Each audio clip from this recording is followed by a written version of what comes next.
trading company, ITTC. It was through a competitive process that we selected Tele1 as an original equipment manufacturer.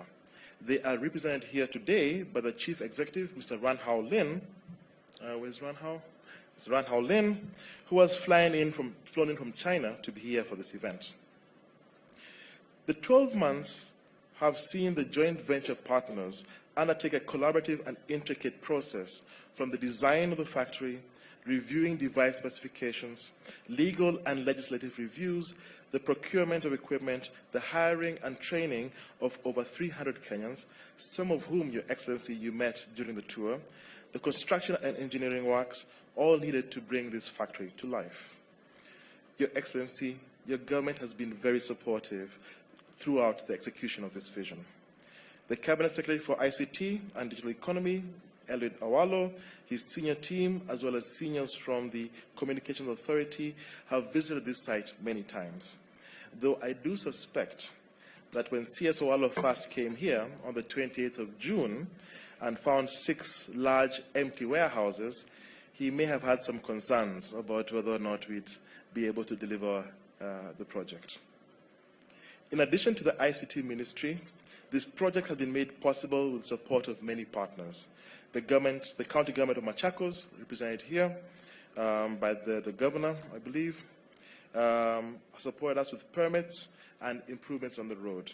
The National Treasury, working in conjunction with the Kenya Revenue Authority, supported us through the policy changes needed to make this possible. We had a dedicated team of advisors. We had PwC supporting us through the tax and import consideration. We had ENS Africa supporting us as legal counsel, and Africa Global Logistics through the logistics of having over 100,000 individual component pieces brought in for the assembly. Your Excellency, today we recognize that today is just a start. The board, management, and project team have worked tirelessly over the last few months, but also appreciate that it's not a time yet to rest. There's a lot more that can be done. There's an opportunity to look at exports, an opportunity to look at widening the device specifications locally assembled. We also want to take on the challenge of capturing more of the assembly value chain here in the country by creating opportunities for Kenyans to develop the parts that are needed for the assembly. In summary, Your Excellency, today, while there's work to come, we simply take pride in welcoming you and our distinguished guests and saying, welcome to EDAC, and we look forward to playing our role in the country's digital and economic transformation. Karibu sana, once again.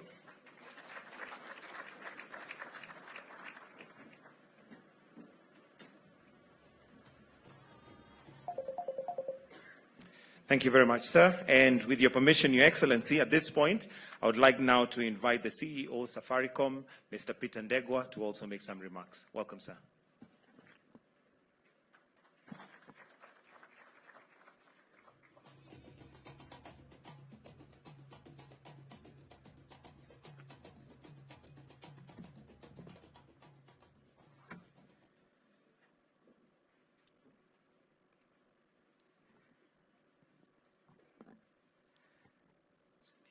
Your Excellency, the President, Dr. William Samoei Ruto, President of the Republic of Kenya, and I'll do the same, ride on all protocols previously given. So, good morning, everyone. It gives me great pleasure to be here this morning, Your Excellency, as we launch the device assembly plant, which is a first in Kenya in the way it has been constructed, but also in the way that we have brought it to life.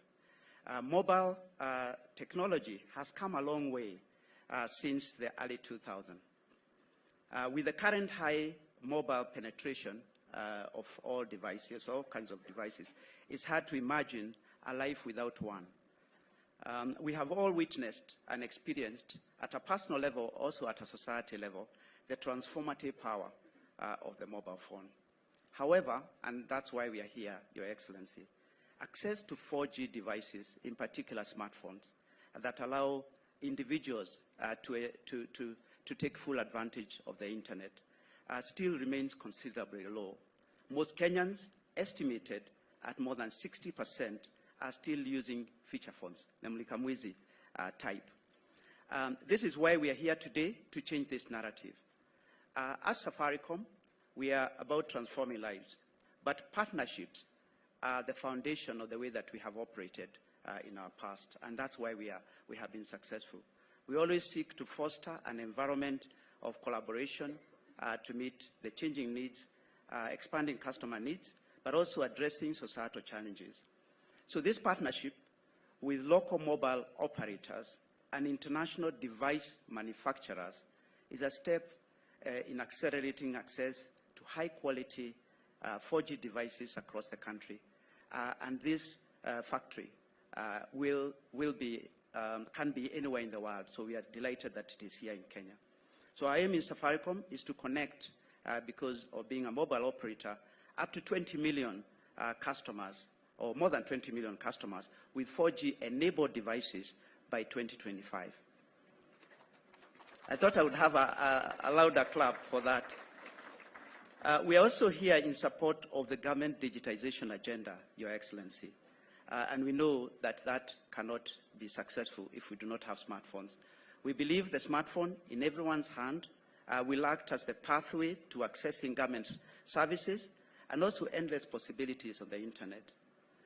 So, Your Excellency, we've enabled Kenyans access the transformative power of technology and the internet.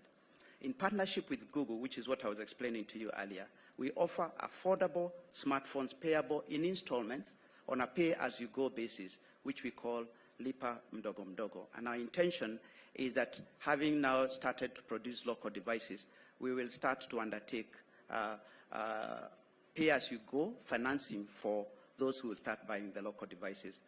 For our case, we have already sold 1 million devices to customers who have benefited since March this year. So the program works, and actually it attracts a lot of people who live in the rural areas and more marginalized population.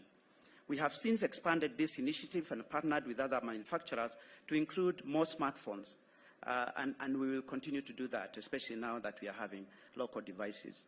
And we continue, because this is important. It's not just the device, but it's also the cost of mobile data. We'll continue to reduce the cost of mobile data whilst investing in the network to increase coverage. Fiber network is also important, which we have 14,000 kilometers of fiber coverage. We'll also continue to enhance the digital literacy through partnership, because you have the mobile phone, you have the accessible data, but also you need to allow people to understand how they use the internet for their own benefit. So this assembly plant will have an impact on various sectors of the economy. For instance, healthcare. I'm delighted to say that our first customer of the locally assembled devices is the Ministry of Health. And we are really happy, and I presented a device as a symbolism of to Madam CS, because you are our largest customer and our initial customer. And these devices will be used to support the community health promoters program, which you have launched recently and which will make a big difference. Now, Your Excellency, I wanted just to touch on one or two industry issues. The industry has collectively invested in modern infrastructure that is widespread across the country. To support your government agenda of target of laying 100,000 kilometers of fiber optic across the country, we seek your support in classifying telecommunication infrastructure as critical infrastructure.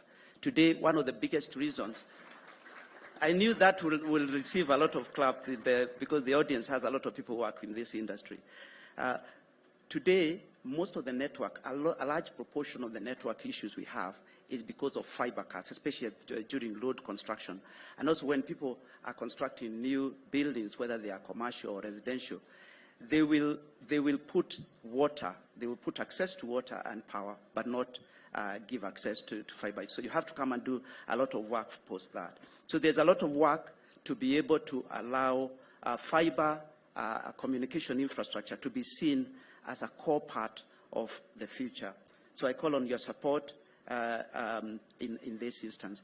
In addition to that, on the devices in terms of cost, we believe that subsidies are essential is similar to the way that you've delivered the fertilizer subsidy program in order for us to access cohorts such as women groups, students, any groups that cannot afford. So in addition to financing, we need subsidies.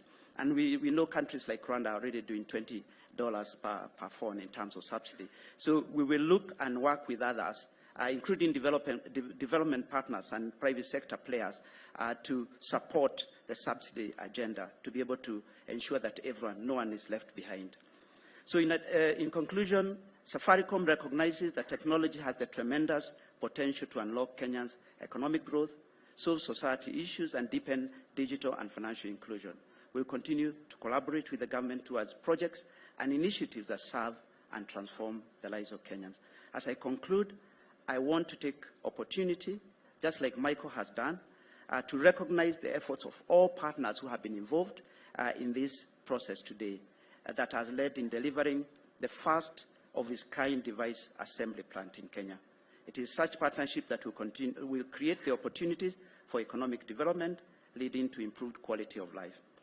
Thank you in particular to the ICT Ministry, in particular the CS and your team, and also from across government who have worked closely to fulfill Your Excellency's promise to establish the local smartphone assembly capacity in Kenya. With those remarks, I thank you for being part of this historic moment, Your Excellency, and thank you very much, and we promise to continue to be partners in this very important agenda. Thank you very much. So it's now my pleasure to invite my counterpart from Jamii Telecom, Chairman Joshua.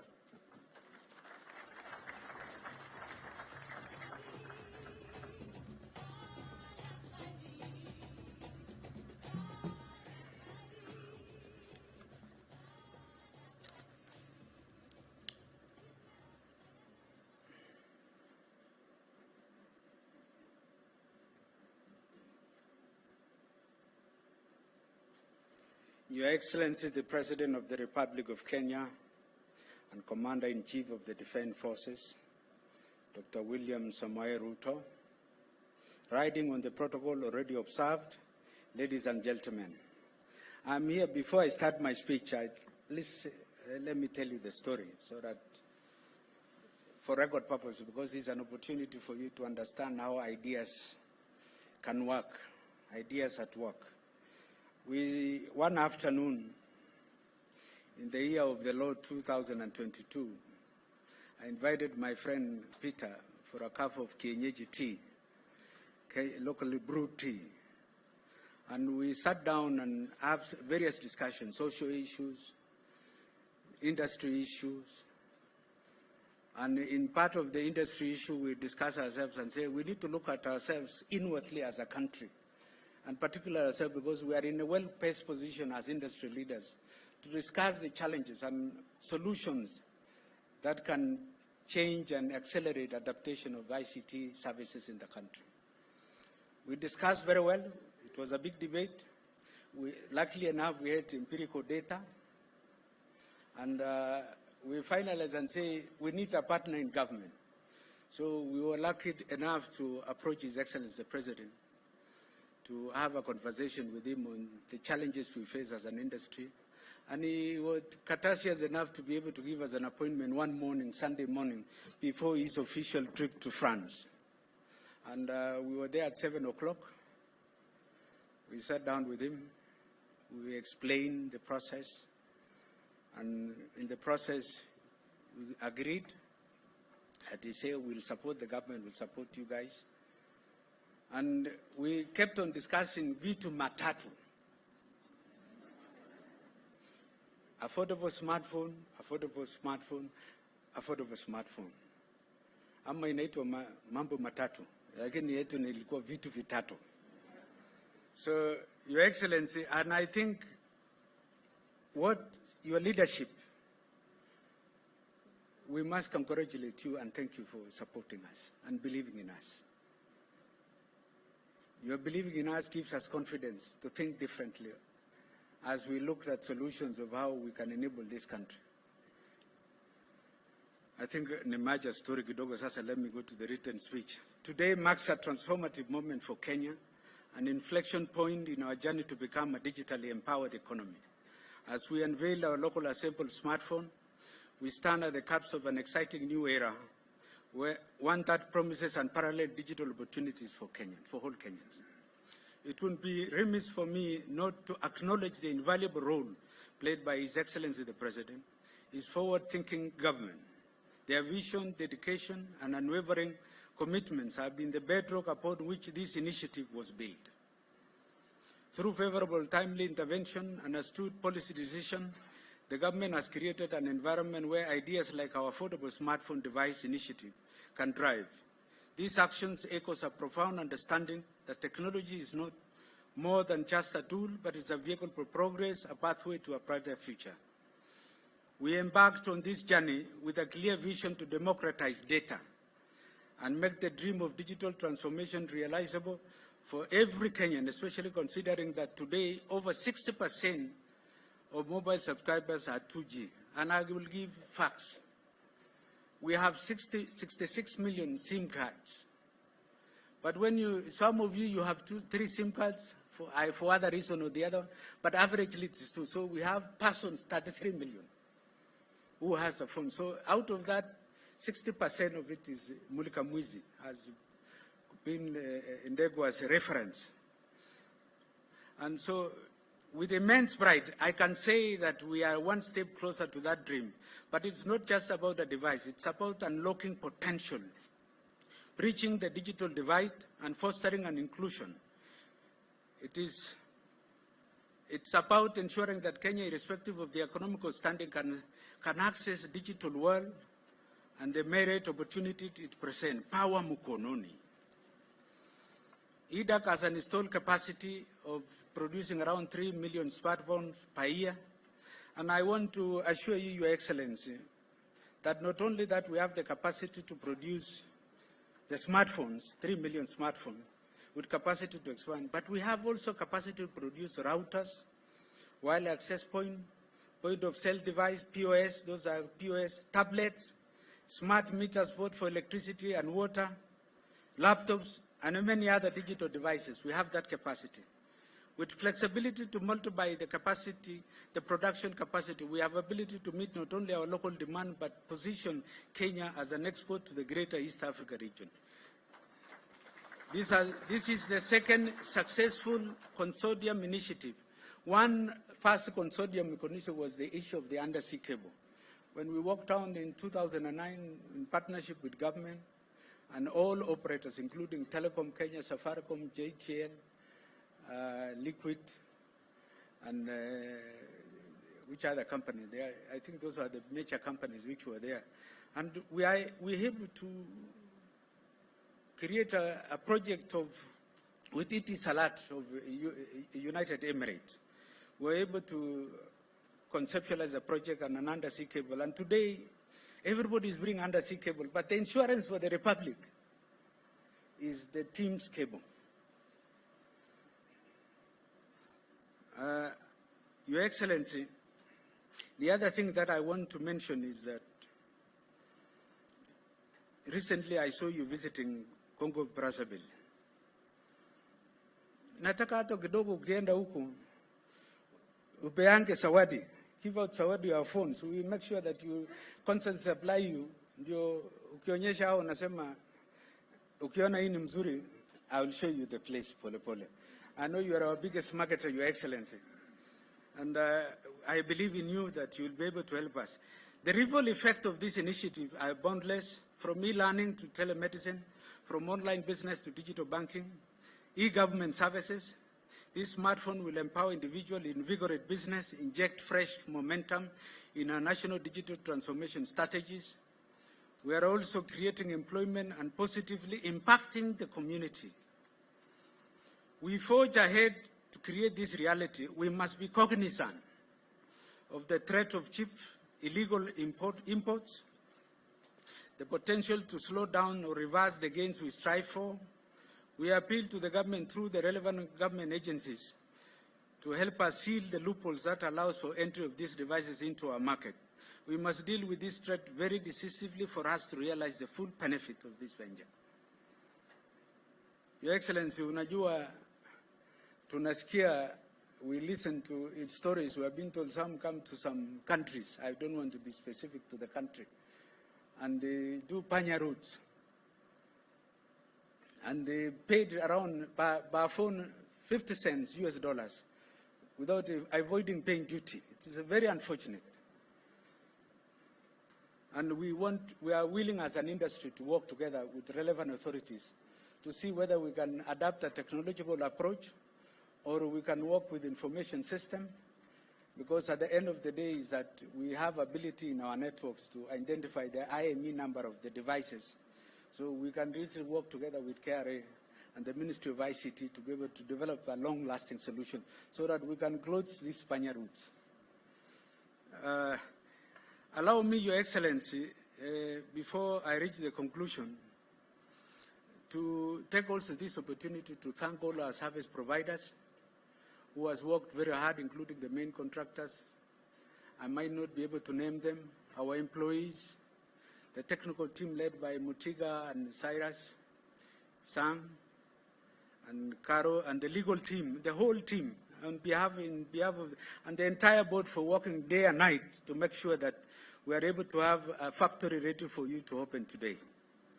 In conclusion, on behalf of East Africa Device Assembly Consortium, I express my heartfelt gratitude to His Excellency the President, his government, every individual who has been instrumental in bringing this vision to life. Together, we are ushering a new digital age for Kenya, catalyzing progress and laying the groundwork for a brighter, more connected future for all. Kabla sijasema ya mwisho, unajua, these things is very historical because it happens once in lifetime, and if you miss it, something else will turn. You know, he minister, Your Excellency, I don't know if I nini, alisumbua sisi, anakuja factory, anasema hii kitu kani, we are opening this day, you happen, tunaambia ngoja kidogo, enda ambia mzuri, ambia mzee Excellency Paul. So, thank you, Waziri, for what you did. Your push delivered the factory. The other people I want to congratulate also from, if we have the Cabinet Secretary for National Treasury, Njuguna, Professor Njuguna and Dr. Chris Kipto, they facilitated a lot in terms of what we were doing. In fact, when we had a big challenge in terms of publication of East Africa digital remission scheme, we worked tirelessly with them and it was effective. The other person I want to thank is my friend, who is our chairman in the industry, Mary Wamboi. Thank you very much for coming, Madam. So, to close, unajua sasa sababu tumeongea Kiswahili. Unajua, Your Excellency, you are better than us because you know we don't practice all the time. Sasa nasema, thank you all. Asanteni sana. Mungu ibariki Kenya. And this, ibariki Kenya na ibariki Uchina, because it's of our partnership. With those few remarks, may I kindly to invite our Honorable Cabinet Minister for Information, Communication and Digital Economy to the podium. Thank you.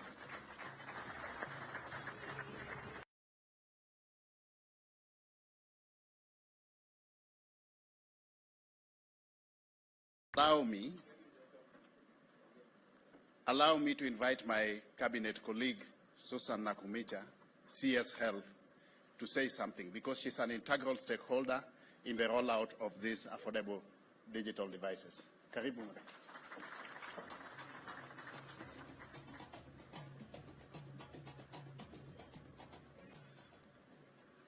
Your Excellency, the President of the Republic of Kenya, my cabinet colleague, Cabinet Eliud Owalo, distinguished guests, ladies and gentlemen.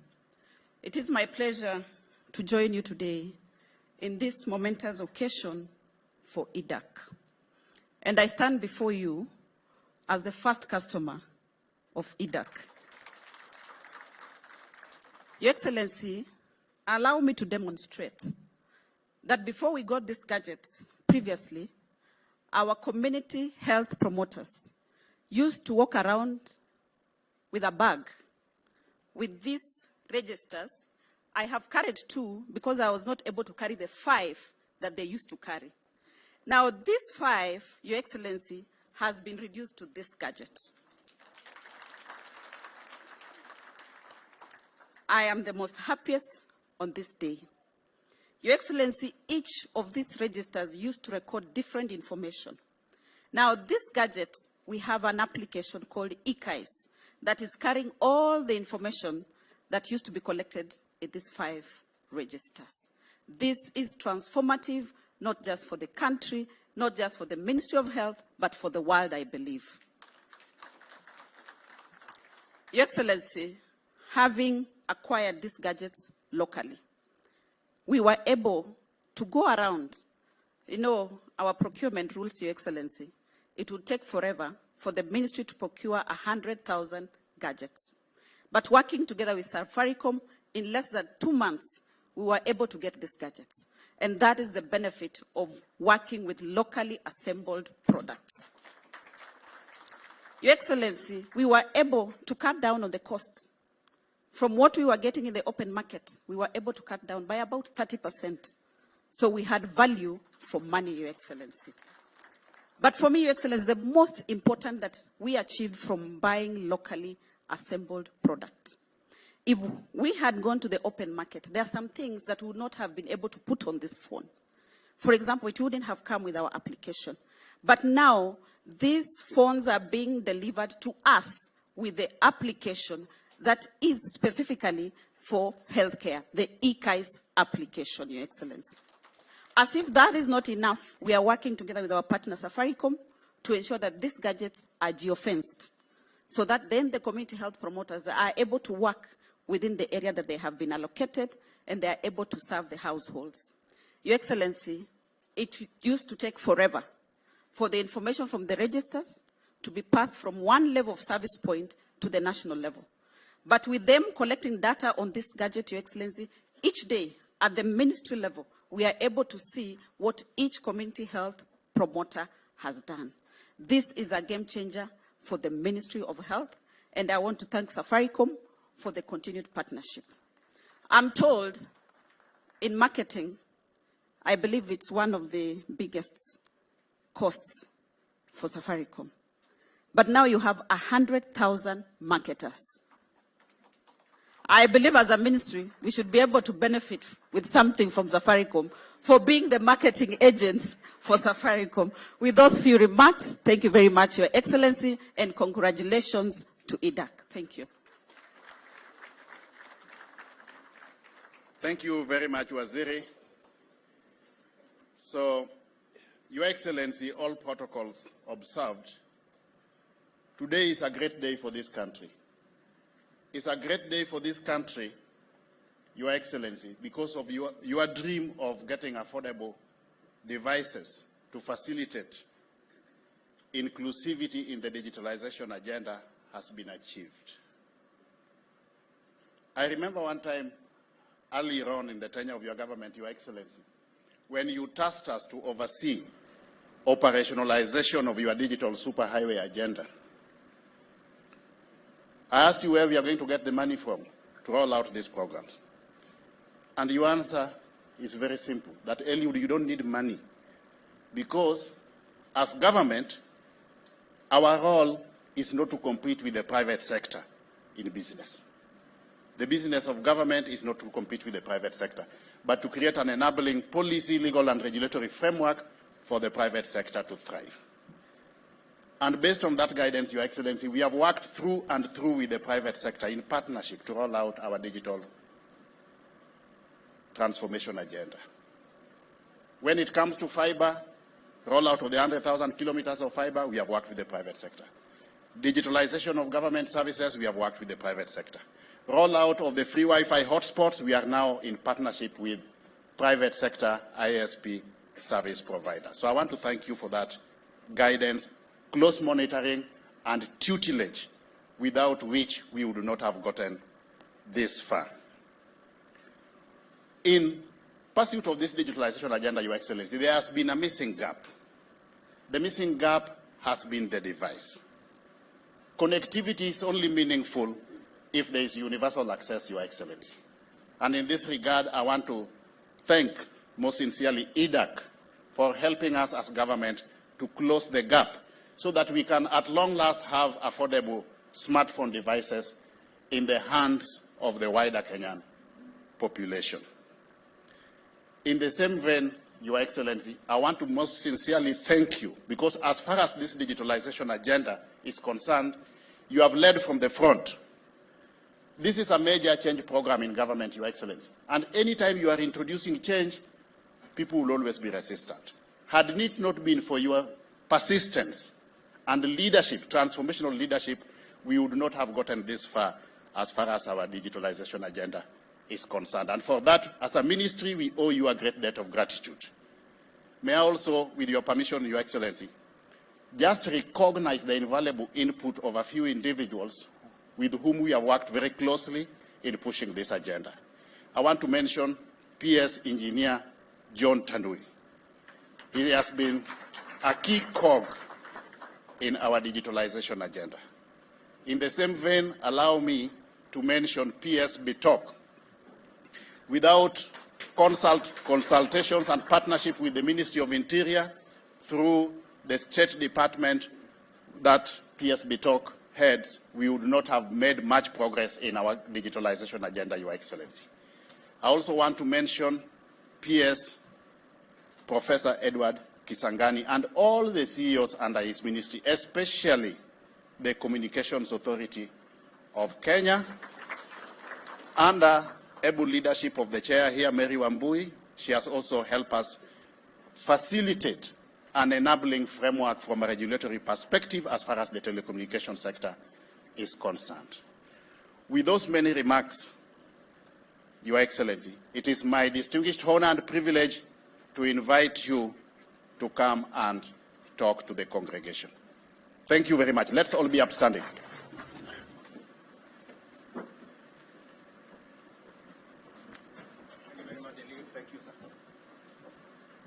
Thank you very much, Eliud. Let's take our seats. Asanteni sana.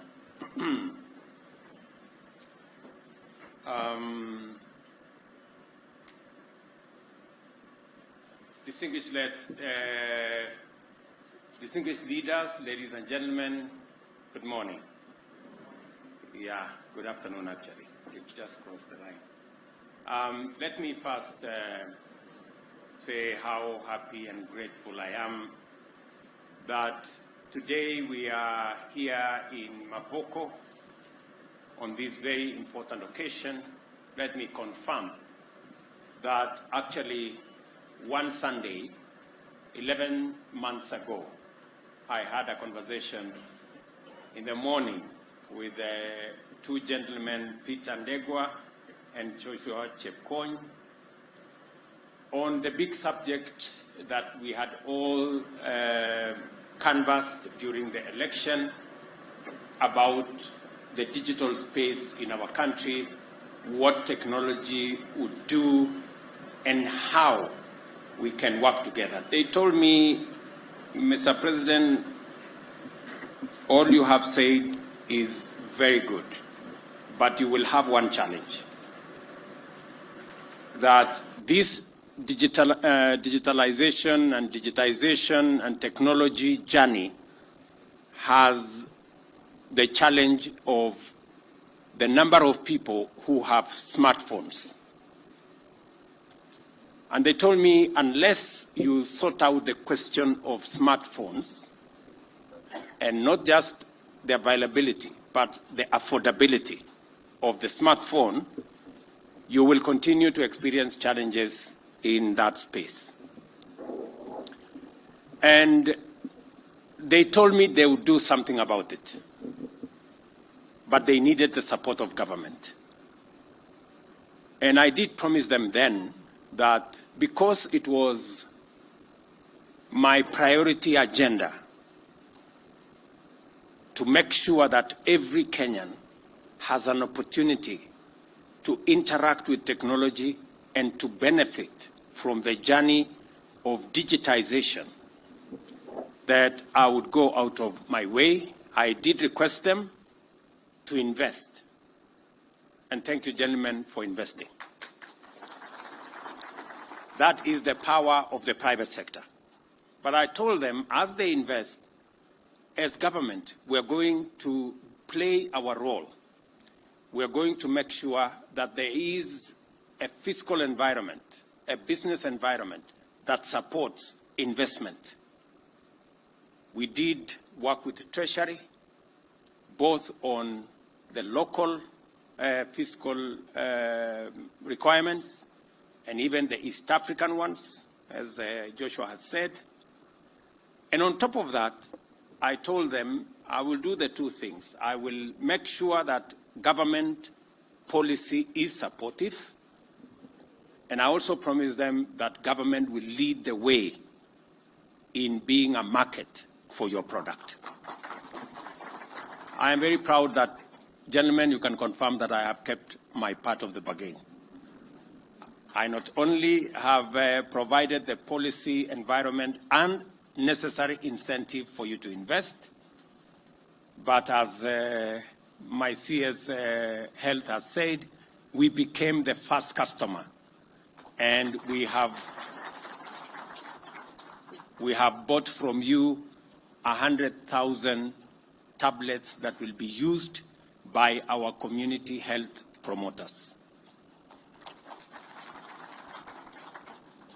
And therefore, one of the most important commitments of my administration under the bottom-up economic transformation agenda is to transform inclusion by taking every possible measure to ensure that every citizen has an opportunity to make their contribution to national growth and development, and also, in many ways, to benefit from that transformation.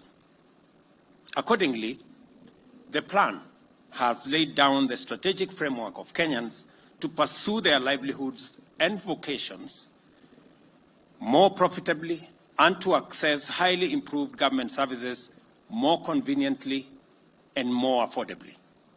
So far, the response has been strong and encouraging. More land, for example, this year, was put under cultivation in this year's season, and more farmers received subsidized fertilizer and other inputs, and including extension services on a digital platform. For the first time, we managed to cut out brokers. We managed to cut out cartels who normally gave us so much problem whenever we had a subsidy program. They would buy subsidized fertilizer, repackage, and go and sell it. But this time round, technology helped us to deal with them. And they must be very sad people because they never got a chance to pilferage our fertilizer. And as a result, we have this year's maize harvest, for example, is going to be 15 million bags more than last year.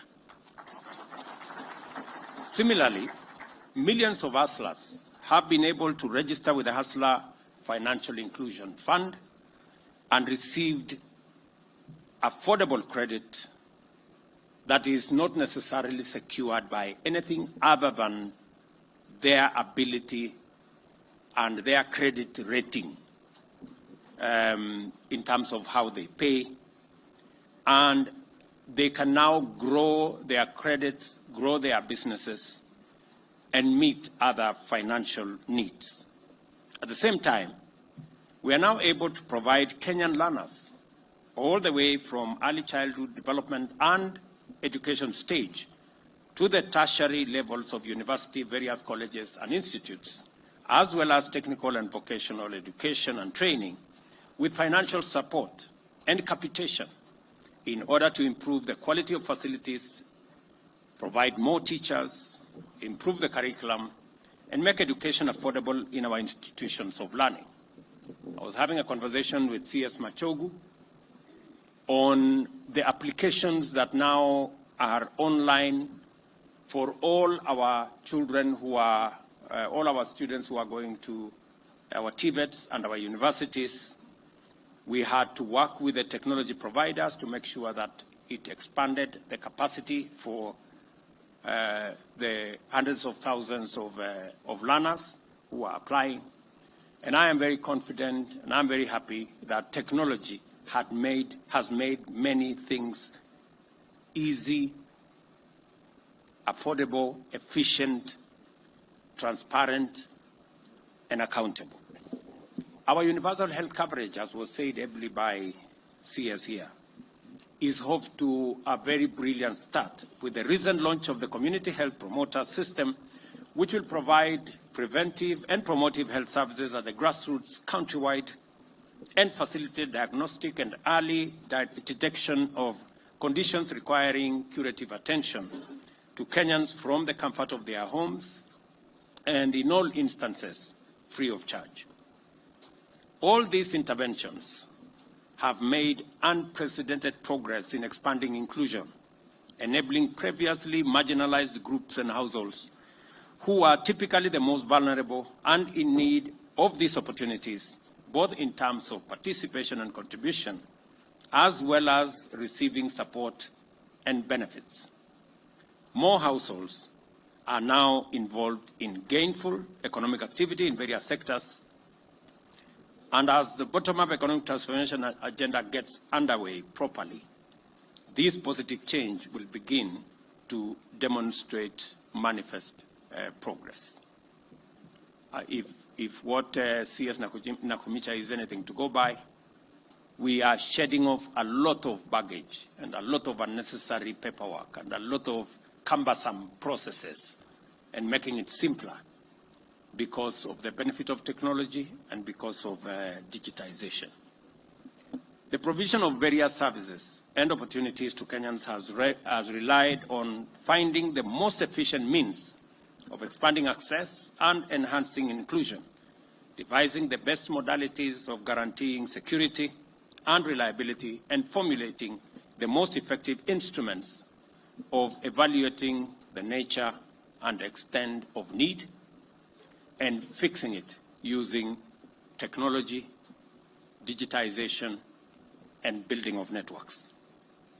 Our farmers interact with extension services without leaving their homes or farms because extension officers facilitate them to register and submit relevant data to update their input, what type of mechanization they want, what kind of diseases they encounter, and what kind of pest control measures that would make them much more productive, as well as all other needs.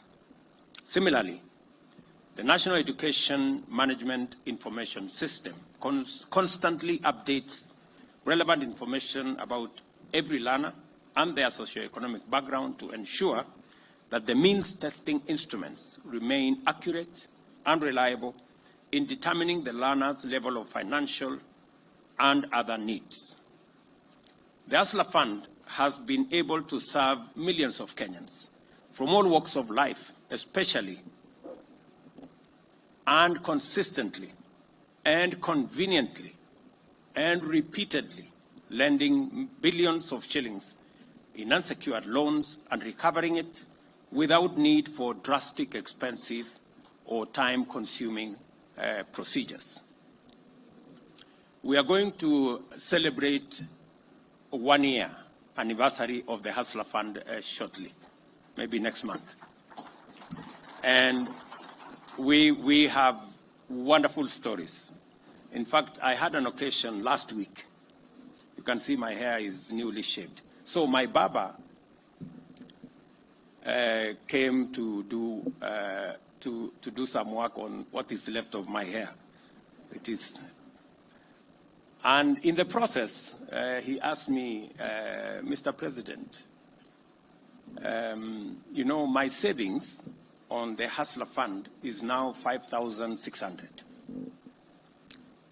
Why is it the case that my limit is still at 5,000? Why don't you consider the fact that I have saved 5,000? Why don't you increase my limit? And it was a fundamental question. I have since put that question to the CS. I have put that question to Safaricom. I have put that question to all the other stakeholders in that space.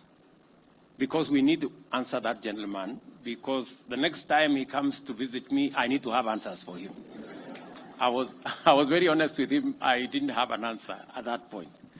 So, I mean, there are many Kenyans out there who truly know what it means to have access to affordable credit and how much difference it makes for their businesses. We have also transformed the provision of public services by making it possible for Kenyans to access them online through their mobile devices. Community health, agricultural extension support, Hustler Fund, and the National Education Management Information System are not only the only services whose provision has been transformed by digitization and automation. The government has increased the number of public services accessible through digital services to over 13,000, freeing up the people to concentrate on their lives and livelihoods and go about their business without the necessity of queuing, the necessity of traveling to try and access government services. And I must congratulate the Ministry of ICT working with the Ministry of Interior for what they are doing around that space. I did agree with them. I gave them some timelines on where we needed to move. I think many people did not believe that it was possible to move government services substantially to be available on the digital space. We had only 320 government services a year ago. Today we have 13,000, and we are well on course in making sure that by the end of this year or shortly thereafter, all government services will be available online. Already, the digital ID, which has been a big problem to us for a very long time, is now on a testing mode for the next 2 months. I have been assured by all the stakeholders, led by the ministries concerned, that by December, we will be able to launch digital ID, where every Kenyan don't have to carry any paper, plastic or otherwise, as an ID, that they should be able to be identified digitally using their iris or their fingerprints, and we can transact without the necessity of people struggling to identify who they are. And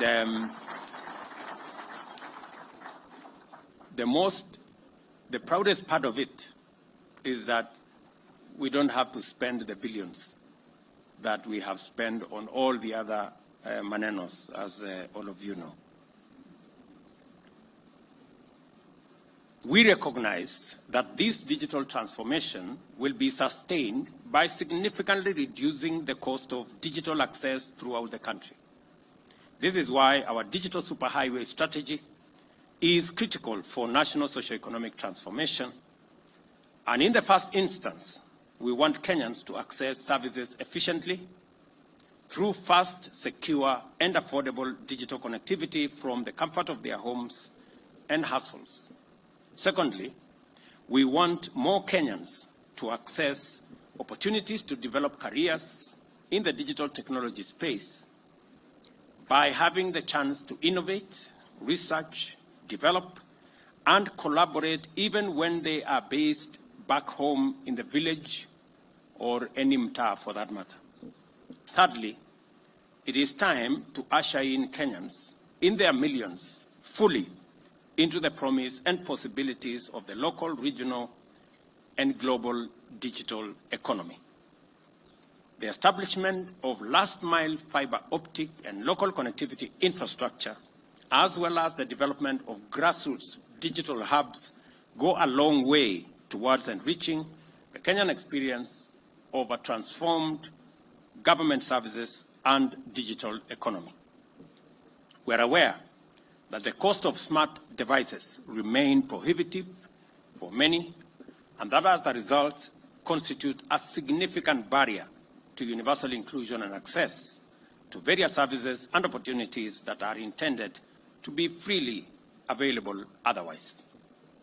To overcome this critical challenge to the bottom-up economic transformation agenda, we identified the production of affordable smart digital devices as one urgent priority, as I said earlier, that will guarantee the possibility of universal digital access for the people of Kenya to enjoy more and better services and opportunities in both public and the private spaces. The provision of affordable digital smart devices is no longer just about mobile telephony and fintech penetration. It is also about universal access to private and public sector goods and services as the driver of national transformation. It is not possible for transformation to be at the rate, at the scale, and at the speed that we want unless we have the devices to assist us unlock that potential. We have pledged to support this development by providing infrastructure that will spur digital signatures and the implementation of digital national identity. This message here is that this time round, we are going digital in full, on a large scale, across every sector, because Kenya's transformation is going to be a digital transformation. It is just simply put that way. This event, therefore, has far greater significance in terms of enhancing digital experience for millions of Kenyans.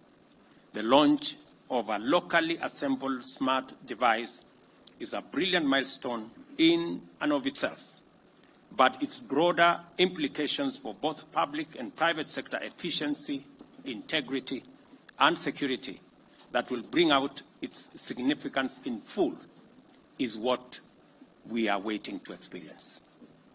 I congratulate the investors, and as I said, two fundamental things, maybe more, are going to be achieved by this device. When I see 300 Kenyans employed in this facility that will produce 3 million devices, and those 3 million devices will be 30% cheaper than if we had imported them complete as units.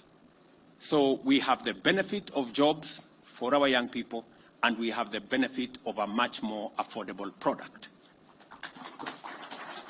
I was also able to persuade these two gentlemen and the other investors to preload eCitizen, the platform upon which we are delivering government services, on the phones, so that every Kenyan who buys this phone will have government services ready on the phone, and they don't have to go looking for it. Please, gentlemen, muliniambia pale, please. Si tunakubaliana vile tumekubaliana. So mambo mawili tumekubaliana na hawa wangwana. Sio yale matatu, ni mawili. Tumekubaliana ya kwanza ile faida, tulikubaliana na hawa jamaa ya kwamba mambo ya simu ambayo mwananchi wa kawaida anaweza kununua kwa gharama ambayo inatoshana na mwananchi, na simu ambayo inaweza kutumika kama smartphone. Wananchi wengi vile mmesikia hapa, asilimia karibu 70 wananunua simu ya mulikamwizi kwa sababu ya gharama ya simu. Lakini hiyo mulikamwizi haiwezi kufanya mambo mengi ambayo mwananchi wa kawaida angetaka afanye. Haiwezi kuwa na data, haiwezi kuwa na nini, ni inasumbua. Sasa inakuwa tu ni simu ya kupiga simu kwa voice ama makelele. So sasa tunataka kuhamisha, tupeleke katika hatua ya pili. Na kupitia kwa kiwanda hii ambayo imetengenezwa hapa, ya kwanza tumepata ajira ya vijana wa taifa letu la Kenya ajira ambayo ilikuwa mahali pengine ambazo hizi simu zinatengenezwa. Jambo la pili, tumepata simu kwa bei ambayo ni 30% chini ya ile equivalent simu ambayo tungenunua.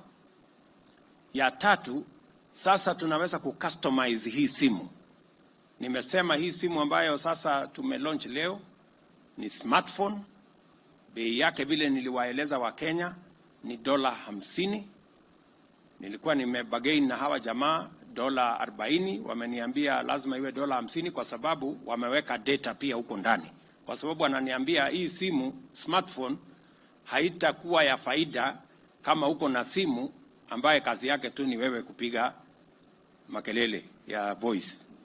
Wakaniambia lazima tuweke $10 ya data ndio isaidie, so that we can unlock the full potential of a smartphone.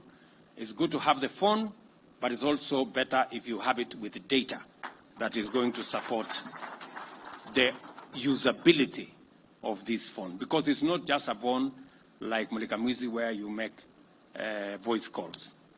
And namba ya tatu, namba 4 nimekubaliana na wao leo asubuhi, nimewashawishi ya kwamba watuwekee e-citizen kwa hii simu, ili mwananchi akinunua hii simu tayari e-citizen iko hapo, anaweza kutafuta na kufikia services ama huduma ya serikali. Ile gava mkononi sasa itakuwa ndani ya hii simu as a standard. Na nambari ya tatu, mumesikia ya kwamba kuna nchi zingine wako na mbinu ya vile ya kuhakikisha kwamba tunarahisisha wananchi wengi waweze kufikia kununua hii simu na kufaidika na ile services yote iko ndani ya hiyo simu na capacities ya hiyo simu. So tumekubaliana na hawa wangwana tena warudi wapange mawazo yao na ideas na wasaidiane na wizara yetu ili kufikia Januari tuende katika hatua ingine. Kwanza iwezekane kwamba mwananchi anaweza kulipa deposit ya hiyo simu na alipe ile Peter ananiambia kulipa mdogo mdogo. So hii simu ambayo ni ya karibu shilingi 7,500 kuanzia Januari tunataka iwezekane mwananchi alipe deposit ya 1,000 na hiyo ingine alipe polepole shilingi 20 kila siku tukienda mbele, ndio wananchi wengi waweze kulipa hii simu. Mimi nataka nimwambie Bwana Owalo na timu yake ya CA na hawa wengine, nyinyi mweza mwende mfikirie vile tutapunguza hii bei tena. Mwende mfikirie what kind of collaboration we are going to work, ili mwananchi wa kawaida hii simu ya 7,000 tuweze, kama tunaweza kuteremusha tena ikuje shilingi 2,000 ama 3,000 hapo mbele, na tutajua vile tutashirikiana, kwa sababu tunataka simu ambayo itamwezesha mwananchi afanye biashara, mwananchi aendelee na communication, mwananchi apate services ya serikali ndani yake, na tuweze kurahisisha biashara, kurahisisha huduma ya serikali, na sio lazima mtu aende kwa ofisi fulani ama aone mtu fulani. Tunaweza kufanya kazi yetu vile tunaendesha biashara ya kukopesha pesa kwa Hustler Fund. Hakuna mtu anakutana na mwenzake, hakuna committee, hakuna ofisi ya kwenda. Committee ni simu na mwenyewe, finish, tunasonga mbele. That's how it should be, and that's how we want to deliver government services going into the future. So I have said I congratulate all the investors, my good friends in Safaricom, Jamii Telecom, our friends from China. Congratulations, the representative is here. Asante sana. You have already made your mark and claimed your place in the history of Kenya's transformation. I encourage you to sustain this momentum of innovation in order to support and deepen a culture of digital enterprise, research and development in our country, and in order to deliver the dream of Africa's Silicon Savannah and the power of actualization of our development agenda. This plant affirms our credentials as a global digital economy powerhouse and Silicon Savannah's Africa hub for innovation and everything technology. I appeal to more investors to take similar decisive action because opportunity still abounds. Just on this factory alone, we can create many more factories. We can create many more suppliers locally. And I insist, deliberately locally. I have said that we must be intentional, we must be deliberate about growing our manufacturing opportunities, capacity, and potential in Kenya. As I said, and we put it in the budget, we also put the interventions that have enabled this factory in the budget, that we must grow our local manufacturing capabilities, whether it is in cement, in steel, in timber products, in technology space. It must be intentional. I'm very happy also that the conversation I have had with IDAC is that they want us to market these products beyond Kenya. I want to assure you that I will lead the charge in making sure that the products we get out of this factory, the products we get from all our other factories, have access not just to the Kenyan market, but to the regional market, to the international market as well. Because we can make the finest of products. I'm already getting information that our collaborators, the collaborators of Safaricom and Jamii Telecom in this, are already saying the human capital in Kenya is first class. And we have said that before. So we want to deploy this great human capital to get the products that we can use to drive our own transformation, our job creation, our export-led economy, and be able to grow our economy in that context. We have a pool of talent, as I have said, and human capital available on this side of the world, and a government that is ready and that is ready to support initiatives that expand access and create jobs. And we want to make devices even cheaper using means like the Universal Service Fund and other interventions. And I am happy that the people in charge of Universal Service Fund are here. You have heard my pronouncement. Please work with industry so that that universal fund becomes truly universal by making it possible for more Kenyans to access these devices. I know when I mentioned in one meeting, I attended a meeting of Kenya Chamber of Commerce. And I told them that we were working on a program where we will end up with a $40, $50 device. Many people there were skeptical, like it is always, you know, because that is how we are. But I want to persuade you that the power of vision and the power of faith cannot be replaced by anything else. You know, we have many people who, whenever they hear me speak about the future of Kenya, they say, oh, William Ruto has made another promise. I made a commitment about the device, these phones. It looked like a promise. Today it's reality. And it is because of the power of vision and the power of faith. So, you know, it's very difficult for people to see as far as what the vision entails. Many people look at today, at best tomorrow.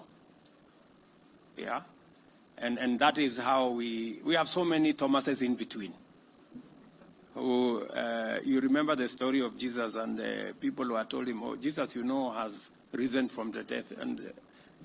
And Thomas was saying, no, you are scanning.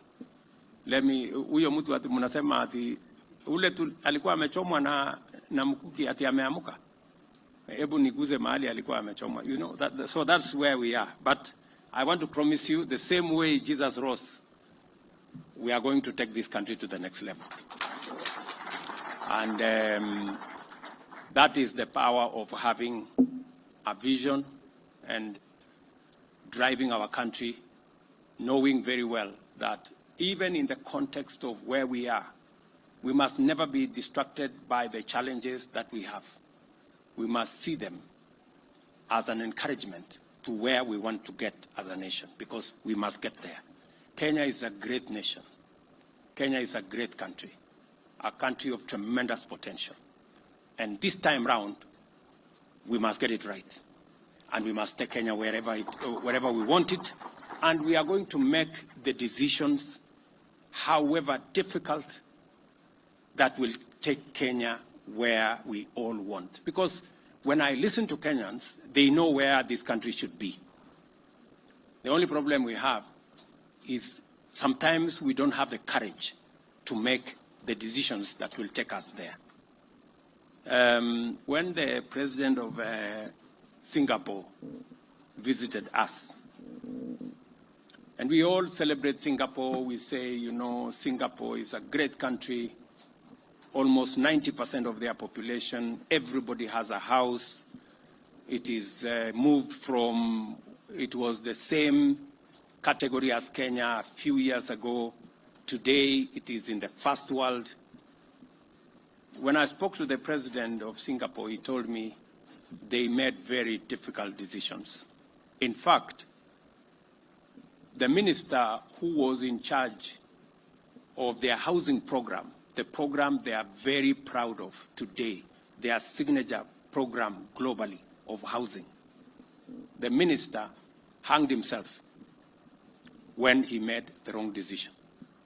And so many people were forced to go into modern houses. They were very happy living in slums, because many of them, I'm told, they were complaining, if you move us to these very smart slum, very smart flats on 10th floor, 15th floor, where are we going to make our changa and our busa, because we are used to making them in the slums? And that was in Singapore. Mnanielewa? So, good people, we must change this country.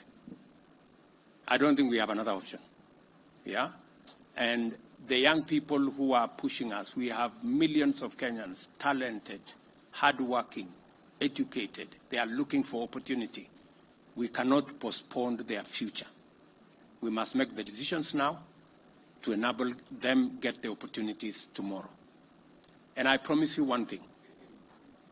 I will make all the decisions necessary to make Kenya the great country we all want it to be. Without a doubt. Finally, I like the mantra, power mkononi, or that's what this good gentleman told me. It fits perfectly with what we are all trying to achieve, a more empowered digital population with a capacity to explore all opportunities. Asanteni sana, I wish you well.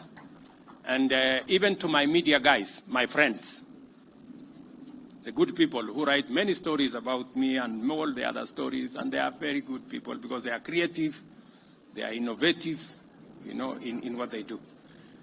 I think I still see you guys with the iPads. You know, they are a bit old-fashioned. Not iPads, but, you know, writing pads. Now, this factory here can make for you digital pads. You know? Ndio muweze kuandika ile story.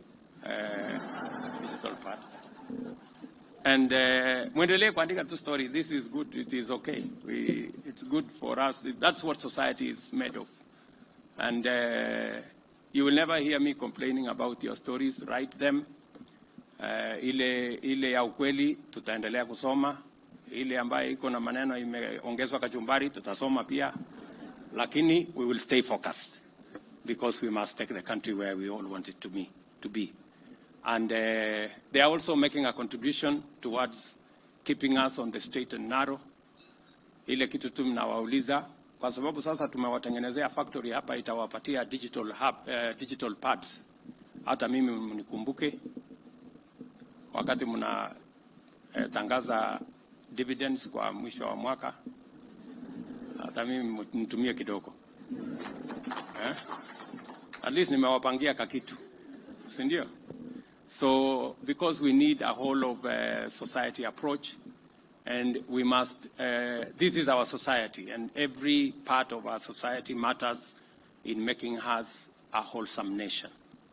Congratulations to all of you. My very best wishes to the investors in this facility, and I look forward to many more. I know there is a whole chain. We want now the parts that we are currently importing. The next stage is for us to manufacture many of the parts here in Kenya so that we create more industries to work with this as a value chain. And we must target that at least in the next 5 years, every Kenyan must carry a smartphone. And I also want to say that this importation of phones has given us a big problem. I know we are battling with KRA is having difficulties because many phones are imported through all manner of places. And our statistics is that close to almost 50% of all the phones imported into Kenya, people don't pay tax. So I think one way of closing that gap is to manufacture all phones locally. Ndio sasa mambo hiyo ya kuimport na kutumia panya route na kufanya nini, tukwamishe, vijana wetu wapate kazi, mimi nipate ushuru ya kusukuma Kenya mbele, na sisi wote tuendelee. Si namna hiyo? So otherwise, thank you very much. My very best wishes. Good luck with what you're doing, and God bless Kenya.